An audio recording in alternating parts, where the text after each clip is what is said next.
All right, what is good, my guys? It is your boy Brad, two mics down here in the RPO BMX Lab coming at you. Lovely August 8th morning, and it is a Friday, so you guys made it through the week, got the weekend coming up, and about to make the most of it. So, yeah, it's had a little bit of a late night, so I figured I'd come down here and give you a little update on a couple builds. I figured I would do the Root Designs and the Bone Death Machine, which is currently up for sale. So I'm going to run through this real quick because I know I did these bikes before, but I did a few updates to them, and I'm going to go over that. And I missed a few of the dimensions and degrees before, so if you guys didn't get a chance to watch this one, get to watch it now. And if you got a boring Friday ahead and you want to watch some BMX stuff, there you go. So let's get down to it. First things first, we got the Shadow Grip bar ends, which these are the Maya grips by Joris Colomb, and they match the salmon colored Cool Stop brake pads, which is why I threw them on. Otherwise, I was going to throw on a metal bar end. Now, this build is designed as a trail build or transition style build. Root Designs originated, I believe, making dirt jump style frames and evolved and made this frame. This is the Root Design Zero frame, 21-inch top tube. It comes in two sizes, 21 and 20.5, which when it comes to trail riding these days, so fast that 21-inch, you can be anywhere from like 5'6" on up and ride something like this at the trails and feel comfortable, even on like per se a pump track. So yeah, that's another thing that's really blowing up. So yeah, this is not your basic street style frame. It's a much more mellow geometry, much more comfortable, meant for fast, high speed riding. And while riding high speed, you feel a lot more comfortable than riding something that's a lot shorter, higher, and responsive, that when you're going at a high speed just does not feel as stable. So this does, trust me. It does, to the point where I think I'm going to have to increase the sprocket size because I definitely want to go faster on this. But yeah, grips can come and go, but right now I have the Merit Itsy grips on here. Mike Brennan was on the Our BMX podcast. If you guys didn't get a chance to watch it, you learn a lot in those podcasts because when I was younger and I rode BMX, the only time we had any insight into the BMX industry was through a magazine. Dig UK. I would go to Barnes and Nobles and grab like all the BMX magazines and read them. Or when I was even younger, I would just like know which Unimart or which 7-Eleven carried BMX Plus or Ride Magazine, and I'd run there like towards the end or beginning of every month to grab the magazine. That's the only insight we had. Now we have the internet, and we have got channels like Our BMX interviewing company owners, and Mike Brennan is started up Merit, and he now started up Rickson Bikes, and he tells a story.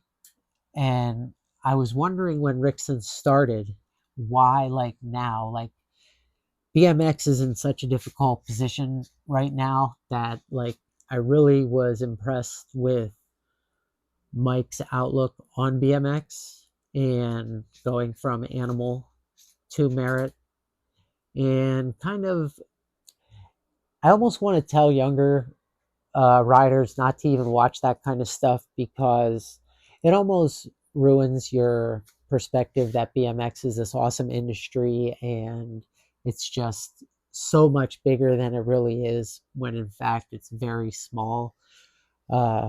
When I was riding, it was funny. Another something I watched was the Sean Burns interview by Bobby Canode. And these are two of the pinnacle people of the era when I rode that had rode. Now, Sean Burns is maybe 2 years younger than me. He always seemed older, probably because he was famous to me as a rider, and Mike Brennan as well. I think Mike Brennan might be about my age, but I remember watching them change, BMX, Sean Burns with his style of riding, Mike Brennan with his just style in general. And when Sean Burns was asked who by Bobby, who's your Mount Rushmore now? Who do you like to watch? Not like who's your Mount Rushmore? Who's your Mount Rushmore now? Who do you like? Sean Burns could not come up with a single name, and that kind of made me sad. And it just kind of made me think back to when BMX changed. And I would say it was probably right around when X Games San Francisco came and Dave Miro went from being like bike video famous to being like famous in the country.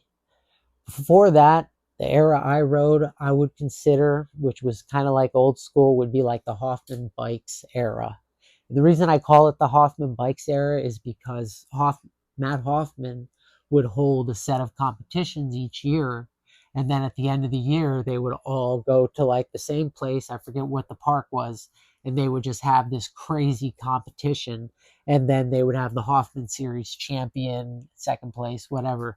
And I remember like all the bike videos would always have like the final Hoffman jam that was going on with like the crazy stuff Jimmy Levan did in the S&M video, or Dave Clymer, or man, there was just so much.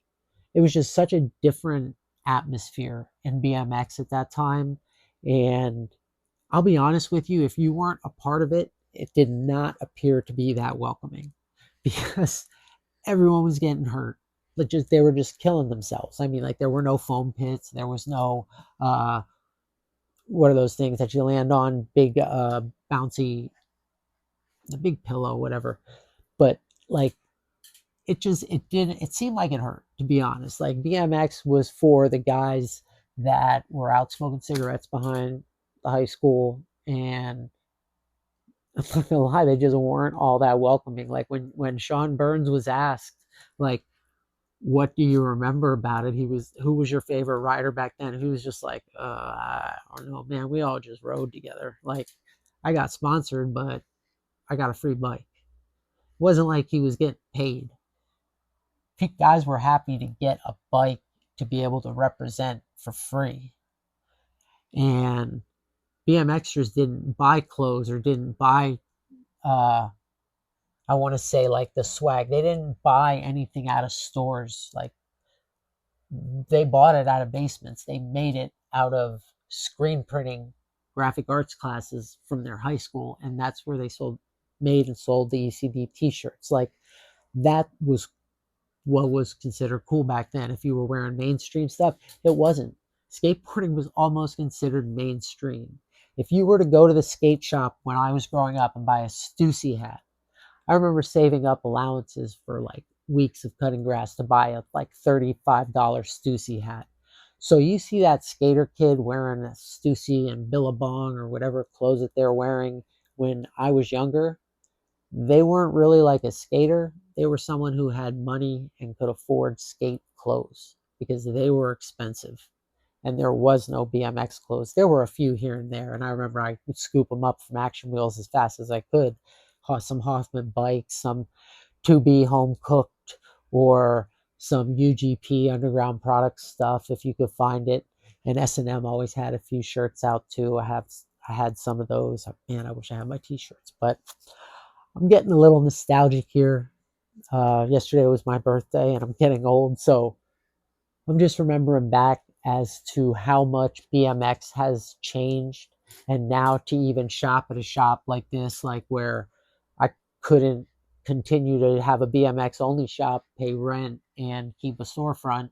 So I had to move my shop into my basement, and like it's almost seen as uncool. Plus, the world evolved and you can't just be asking kids to come down to your basement and look at your bike shop. But hopefully, things pick up. But aside from that, like, yeah, it's like I remember someone making fun of me about it, and I just kind of was laughing, like, dude, back in the day, like if what you bought was from a store or like a brick and mortar, it wasn't cool. It just wasn't. Everyone was just so hardcore. They sported only BMX and their riders and their friends. They only wore t-shirts made by their friends and their riders. That like, I had more ECB t-shirts than I did like big bike brands from back then. I didn't really ride so much during the mid-school era. I pretty much called it like around, I'm going to say 96. And then got a little bit back into it around 2005, 2004, maybe a little before that. Might have been like 2003, where I just kind of just kept up a little. And I think I got back into it during the era of the United Squad frames. Nathan Williams was riding for United, and FBM was doing well enough that they had other companies like the Take, because I had a One True Avenue frame by the Take that had come out, and that was made in USA by FBM. So I think that was kind of like a peak. I think in 94, 93, when I got my Challenger, that was another peak. And I've just kind of kept up with it since.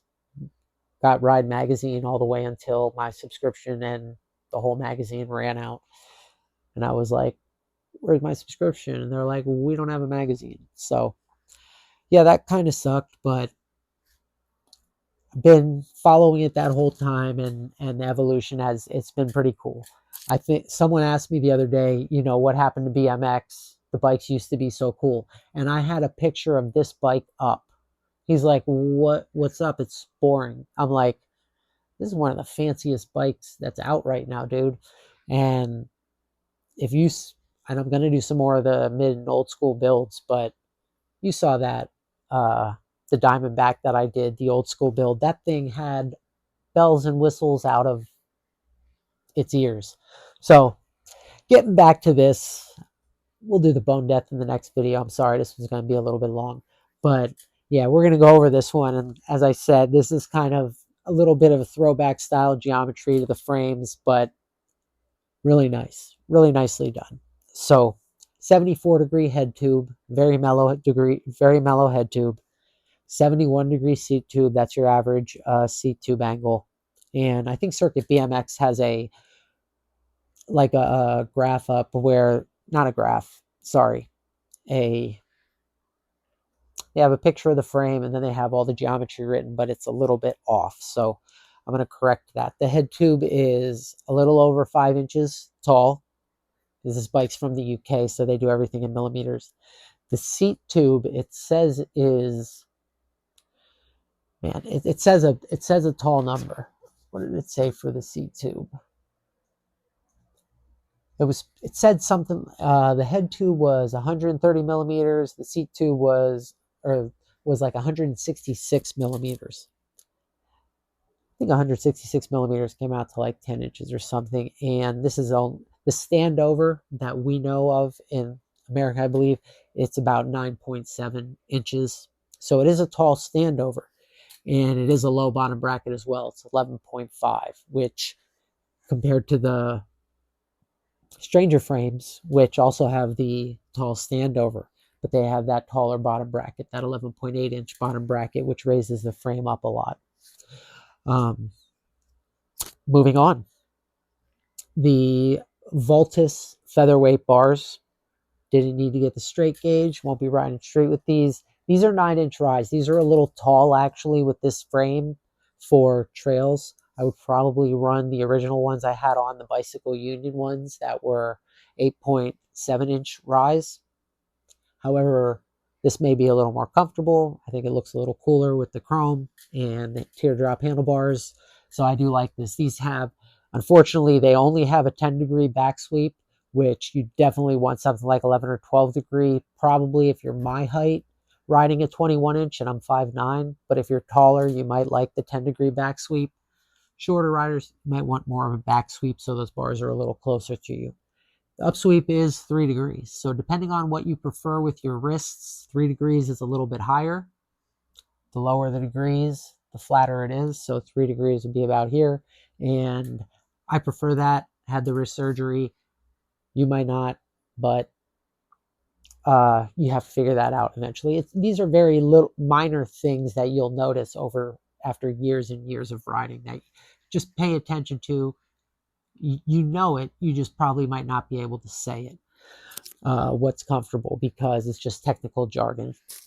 So don't let anybody be like, oh, you're talking about upsweep, you're not talking about the backsweep, you idiot. Like, dude, who cares that much? Just correct me and don't try to insult me. Yeah, that's what you say to someone like that, because BMXers need to be a little more friendly. There's not as many of us as there are skaters. So when you see a dude riding a BMX bike, like, be cool. Don't make fun of him because of the kind of bike he has. And that's what a lot of those old guys talk about. I just wanted to be cool enough to have a cool enough bike to ride with those guys so they didn't make fun of me. That's what it was like when I was younger. And if your bike was too cool, to steal it or make fun of you for having a bike that was too nice because they couldn't afford it, which I worked for my bike anyway, but I still remember that. Moving on, 52 millimeter reach, 25.4 millimeter rise. It is 24.5 millimeter rise, 52 millimeter reach, Credence turtleneck stem in their coffee brownish style colorway. The 52 millimeter reach, I was speaking with someone about stem reach this week, and he said he had a 20.5 inch top tube and was running a 50 millimeter stem, and he was 5'9". So if you're running a 20.5 inch top tube at 5'9", you're going to be a little bit tall for that frame. He wanted his stem, he thought if it was moved it to a 60 to 65 millimeter reach stem, it would solve the problem. Unfortunately, that's not quite how it works. If you were to increase your stem to something like a 60 to 65 millimeter stem, you're going to lose so much control when steering that bike. I mean, you're still going to have control. It's going to probably feel like you're riding a chopper, but I don't think there's really ever a need for a stem to go over, I'm going to say 54 to 56 millimeter. 56 millimeters, if you're like 6'7", I would say you might have to go to something huge like that with a 22 inch top tube. But other than that, 6 foot, 52, 54 millimeter reach, 21.25 top tube, good to go, man. I ride all the way down to 20 inch top tubes and I feel fine I'll just throw a 52 millimeter stem on, or 53 millimeter stem. Feels very comfortable. And if you look at some of the bikes that have been ridden in the past and some of the tricks guys have done on them, you will understand that, yes, this is a lot easier to work with than some of those bikes with those miniature bars and slam seats. Wow. But yeah, moving on, we have the Bicycle Union headset. It's the last one I had. Threw it on here because this is a true trail bike, and I got those from United when the shop opened, and I wanted to have all kinds of parts in the shop. So yeah, that's kind of like a little legacy piece. We have some Odyssey R32 forks, nice and clean. We have an OG Odyssey sticker in here that looks pretty good with the bike. You guys can see that. And tripod seat, Odyssey seat, tripod seat post with the Fit Cafe seat. I've talked about that before. I just think the colorways look good. I also have a railed option if that's preferred. And onto the drivetrain, we'll start with the pedals. These are the Alien Nation foothold pedals. This is the reason they use the plastic with the pins is because the plastic is lighter. It's a thermal plastic that is kind of melted into shape. Stainless steel pins, and the way this is a sealed bearing pedal.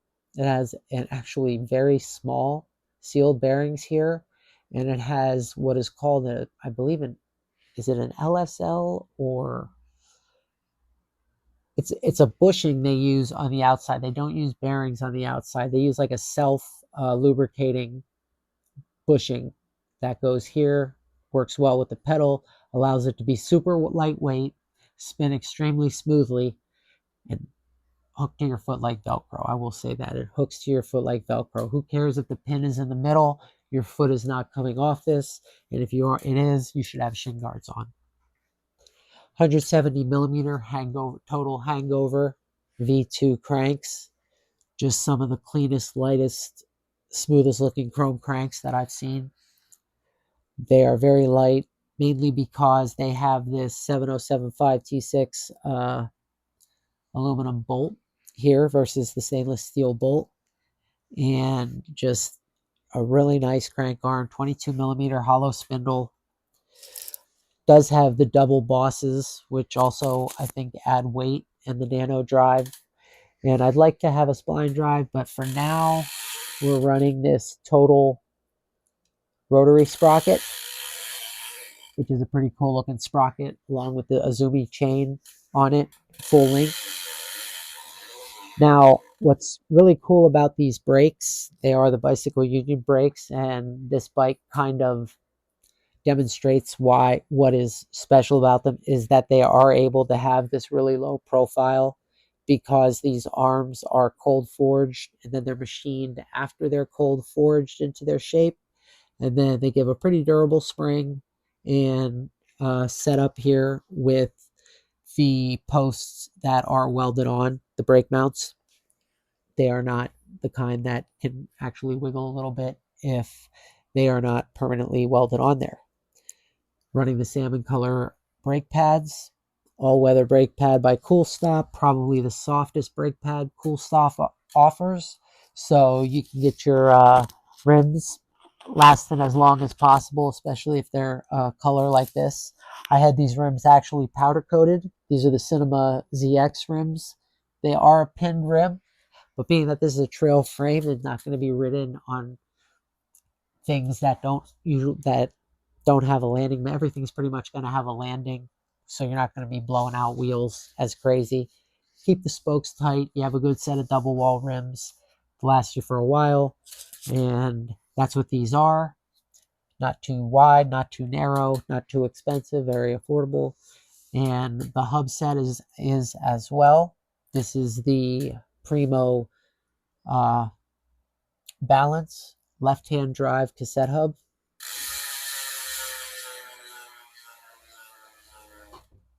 Sounds pretty good.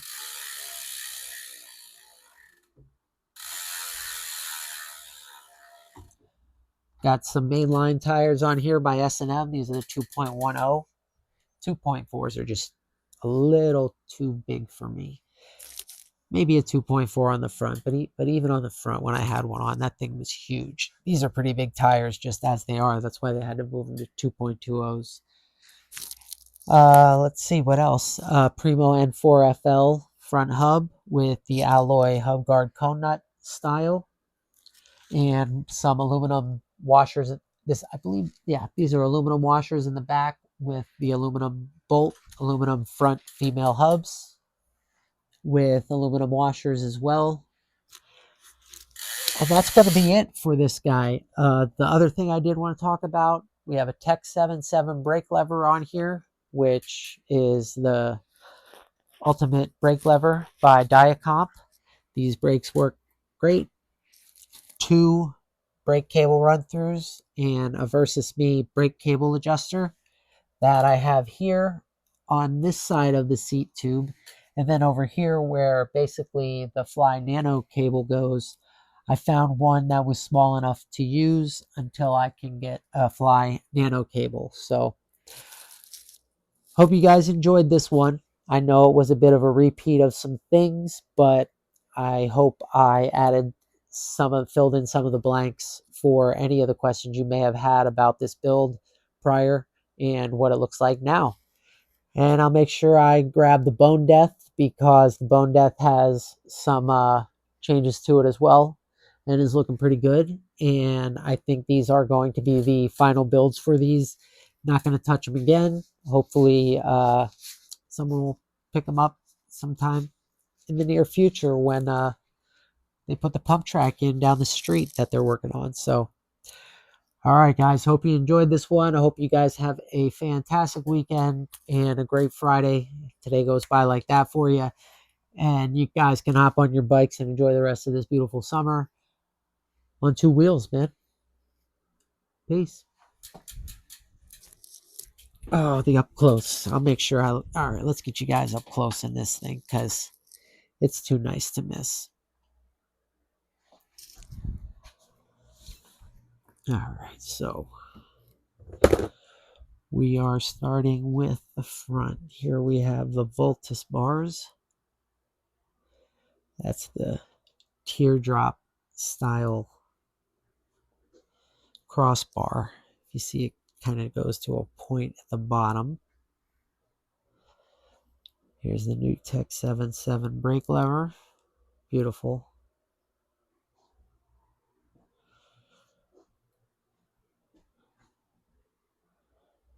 52 millimeter reach BMX Credence turtleneck. It's your 5-inch Root head tube. It's the N4FL hub. I just keep these on here to kind of dust off.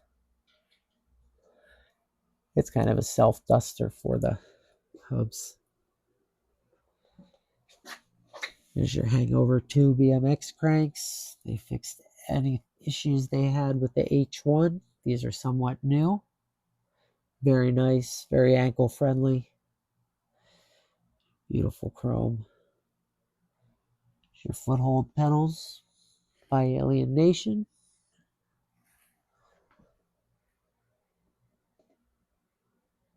Super slender.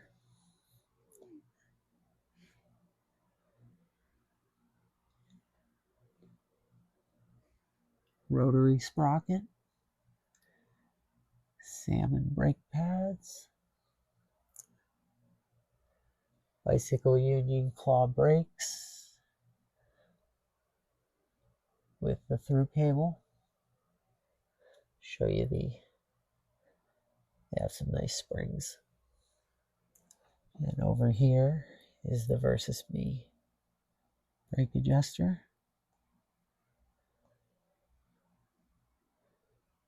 Cafe seat. I'm going to leave you guys with that. Hope you enjoyed this one. I'm out again.